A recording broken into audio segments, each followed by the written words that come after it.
Tu veux augmenter ton scoring bancaire en 30 jours? Bonne nouvelle, ce n'est pas une question de salaire, c'est une question de stratégie. Quand une banque analyse ton dossier pour un crédit immobilier, elle ne regarde pas uniquement combien tu gagnes, elle analyse surtout ton comportement financier. En réalité, 3 éléments font la différence: la gestion de tes comptes, ton taux d'endettement et la stabilité de tes finances sur les derniers mois.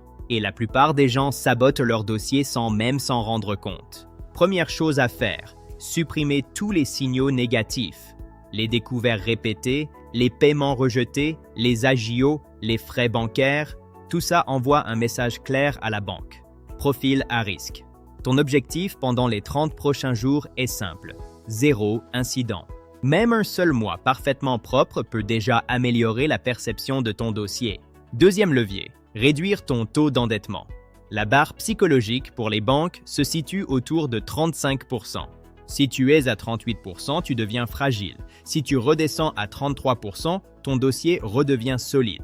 Rembourser partiellement un crédit à la consommation ou un crédit renouvelable peut immédiatement améliorer ton profil. Ce sont ces petits ajustements qui font la différence. Troisième point, montrer que tu sais épargner. La banque adore voir une capacité d'épargne régulière. Même si tu ne mets que 300 ou 500 € de côté sur un livret pendant un mois, tu envoies un signal très positif. Tu maîtrises ton budget.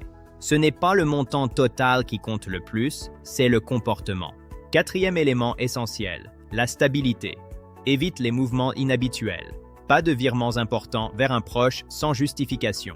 Pas d'entrée d'argent inexpliquée. Pas de dépenses impulsives importantes. Un compte stable, lisible et cohérent rassure énormément un analyste bancaire. Et il faut comprendre une chose importante. En France, il n'existe pas de score magique comme aux États-Unis. Les banques font une analyse comportementale.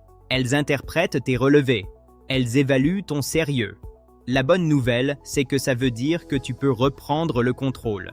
En 30 jours, tu peux totalement changer la perception de ton dossier. Un bon scoring bancaire, ce n'est pas gagner plus, c'est gérer mieux. Si tu prépares un achat immobilier ou une demande de financement, applique ces 4 règles dès maintenant, avant même de déposer ton dossier. Et si tu veux une checklist complète pour optimiser ton profil bancaire avant un crédit, dis-le moi en commentaire.